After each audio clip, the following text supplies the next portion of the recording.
পহেলগাঁও কাণ্ডে জড়িত জঙ্গির বাড়িতে এবার ভয়াবহ বিস্ফোরণের ঘটনা। পুলওয়ামার অবন্তিপোরায় জঙ্গি আসিফ শেখের বাড়িতে বিস্ফোরণের ঘটনা। পহেলগাঁওতে জঙ্গি হামলার ঘটনায় নাম উঠে আসে আসিফ শেখের, যার সঙ্গে আদিল গুরু এরও নাম উঠে এসেছিল। আর সেই আসিফ শেখের অবন্তিপোরার বাড়িতে এবার ভয়াবহ বিস্ফোরণ। সন্দেহজনক কিছু বিস্ফোরক বাড়িতে মজুদ ছিল, এমনটাই পুলিশ সূত্রে জানা গিয়েছে। পহেলগাঁও কাণ্ডে যে দুজনের নাম জড়িয়েছে তার মধ্যে একজন আসিফ শেখ। পুলওয়ামার অবন্তিপোরায় তার বাড়িতে এবার ভয়াবহ বিস্ফোরণের ঘটনা। কিছু বিস্ফোরক জাতীয় জিনিস বাড়িতে মজুদ ছিল এবং সেখানেই এই বিস্ফোরণ, এমনটাই প্রাথমিকভাবে পুলিশ সূত্রে জানা যাচ্ছে। চারজন জঙ্গির ছবি একেবারে সামনে এসেছিল আপনারা জানেন, এবং এই চারজন যখন অপারেশন চালাচ্ছিল তিনজন কিন্তু নজরদারি চালাচ্ছিল। এই চারজনের মধ্যে একজনের নাম আদিল গুরু, যাকে মাস্টারমাইন্ড বলা হয়েছে। আরেকজন আসিফ শেখ। এই আসিফ শেখের কাশ্মীরের অবন্তিপোরার বাড়ি, সেখানে ভয়াবহ বিস্ফোরণের ঘটনা ঘটেছে। ইতিমধ্যেই কিন্তু এদের খোঁজে চিরুনি তল্লাশি শুরু করেছে ভারতীয় সেনা। তারই মধ্যে অবন্তিপোরায় এর বাড়িতে ভয়াবহ বিস্ফোরণ। বিজেন্দ্র সিংহ টেলিফোন লাইনে। বিজেন্দ্র, কুসুমিতা, যে তিনজনকে এখনো আইডেন্টিফাই করা হয়েছে পহেলগামের যে অ্যাটাক যে টেররিস্টরা করেছে, তার মধ্যে তিনজনের মধ্যে একজন লোকাল সাপোর্ট যে দিয়েছিল তাকে আইডেন্টিফাই করা হয়েছে। তার নাম আসিফ শেখ, আসিফ ফৌজি। এর বাড়িতেই আজকে তল্লাশি করাতে সিকিউরিটি ফোর্সেসরা গেছিলেন। সেখানে তার ওয়্যারহাউস কি রয়েছে, সেখানে কিছু আরো এভিডেন্স গুলো রয়েছে কিনা সেসবকে ট্র্যাক করার জন্য সিকিউরিটি ফোর্সেস গেছিল। কিন্তু সেই সময় দেখা যায় কিছু সাসপিসিয়াস মুভমেন্ট হয় ওই বাড়ির মধ্যে থেকে। সিকিউরিটি ফোর্সেস সেখান থেকে একটু সরে যান এবং তারপরে সেখানে ব্লাস্ট হয়েছে। এবং ঘরের মধ্যে এখন অব্দি মনে করা হচ্ছে কিছু বিস্ফোরক রাখা ছিল, যেটা যখন সিকিউরিটি ফোর্সেসরা সেখানে অ্যাপ্রোচ করছিলেন তার বাড়িতে তল্লাশি করার জন্য, সেই সময় ব্লাস্ট হয়েছে।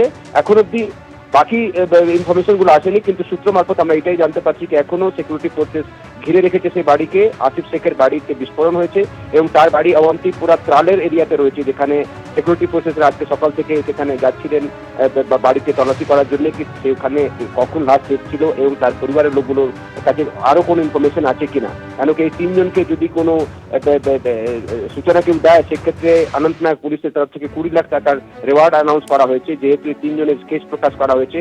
এবং যেভাবে হোক এদেরকে তিনজনকে ট্র্যাক করে এলিমিনেট করার একটা প্রস্তুতি নিচ্ছে। যখন জম্মু কাশ্মীর পুলিশ সেনার তরফ থেকে স্টেপসগুলো নেওয়া হয়েছে, সিআরপিএফ ডিপ্লয় করা হয়েছে। এবং এইটার জন্যই কিন্তু আজকে তার গ্রামে তল্লাশির জন্য গেছিল সিকিউরিটি ফোর্সেসরা। এবং যখন তার বাড়ির কাছে যান সেই সময় কিছু সাসপিসিয়াস মুভমেন্ট দেখা যায় তার বাড়ির ভেতর থেকে। ফোর্সেসরা তখন একটু রিট্রিট করে এবং সেই সময় সেখানে ব্লাস্ট হয়েছে আসিফ শেখের বাড়িতে। এই মুহূর্তে যে ছবিটা আমরা দেখতে পাচ্ছি সেটা ব্লাস্টের পরের ছবি, কিন্তু সিকিউরিটি ফোর্সেস এখনো সেখানে ডিপ্লয়েড রয়েছে, বাড়িকে ঘিরে রাখা হয়েছে। ভেতরে আরো কিছু সন্দেহজনক রয়েছে কিনা সেটাকে এখন অ্যাসার্টেন করছেন সিকিউরিটি ফোর্সেসরা। একেবারে বিজেন্দ্র, আমরা জানি যে মঙ্গলবার দুপুরের এই ঘটনার পর থেকে একেবারে কন্টিনিউয়াস কম্বিং অপারেশন চালাচ্ছে ভারতীয় সেনা, এবং কোথাও সেই তল্লাশি অভিযান চালাতে গিয়েই কি ত্রালে আজকে আসিফ শেখের এই বাড়িতে পৌঁছয় ভারতীয় সেনা এবং তখনই এই বিস্ফোরণের ঘটনা ঘটে। তখনই ঘটেছে কুসুমিতা, কেন কি একটা নোন লোকেশন যে তিনজন টেররিস্ট যারা এই হত্যা লীলা চালিয়েছিল, তাদের মধ্যে একজন নন টেররিস্ট হলো আসিফ শেখ। এবং তার বাড়িতে যখন আজকে পুলিশ যায় এবং সিকিউরিটি ফোর্সেস সেখানে যায়, সেই সময় বিস্ফোরণ হয়েছে। কেন বাকি দুজন পাকিস্তানি, তাদের আইডেন্টিটি ইতিমধ্যেই সিকিউরিটি ফোর্সেসের কাছে চলে এসছে এবং তিনজনেরই কেস প্রকাশ করা হয়েছে। সে বাড়িতে থাকবে না সেটা সিকিউরিটি ফোর্সেসরা জানে, কিন্তু অন্য কোনো ইনফরমেশন সেখান থেকে পাওয়া যায় কিনা সেটার জন্য সিকিউরিটি ফোর্সেস তার বাড়িতে গেছিলেন। এবং ঠিক যখন তারা অ্যাপ্রোচ করছেন তার বাড়ির কাছে, সেই সময় কিছু সাসপিসিয়াস মুভমেন্ট, কিছু সন্দেহজনক তাদের মনে হয় কিছু মুভমেন্ট হচ্ছে বাড়ির ভেতর থেকে। সিকিউরিটি ফোর্সেসরা কিছুটা রিট্রিট করেন, সেই সময় ব্লাস্ট হয়েছে। তার বাড়ির একটা অংশ পুরো দেখা যাচ্ছে বিস্ফোরণে উড়ে গেছে এবং আরো কোনো ক্ষতি হয়েছে কিনা সেটা এখন সিকিউরিটি ফোর্সেসরা একটু পরে অ্যাপ্রোচ করবেন। বাড়িটাকে ঘিরে রাখা হয়েছে এই মুহূর্তে। একেবারে বিজেন্দ্র, অনেক ধন্যবাদ। কিছুক্ষণ আগেই আপনাদের বাঁদিপোরার যে ছবি দেখাচ্ছিলাম আরো একবার দেখাই।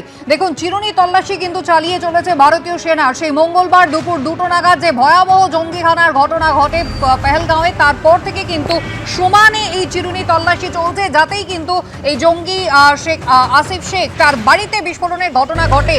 একেবারে ভারতীয় সেনা যখন তার বাড়ির কাছে পৌঁছে যায়, বাড়ির ভেতরে কিন্তু কিছু মুভমেন্ট তারা লক্ষ্য করেন এবং তারপরই ভয়াবহ একটা বিস্ফোরণ। বাড়ির চেহারা একবার দেখুন, ভেঙে চুরমার হয়ে গিয়েছে। অর্থাৎ সন্দেহজনক কিছু ভেতরে বিস্ফোরক মজুদ ছিল এবং ভেতরে কেউ ছিল যাদের মুভমেন্ট কিন্তু ভারতীয় সেনা লক্ষ্য করেছে।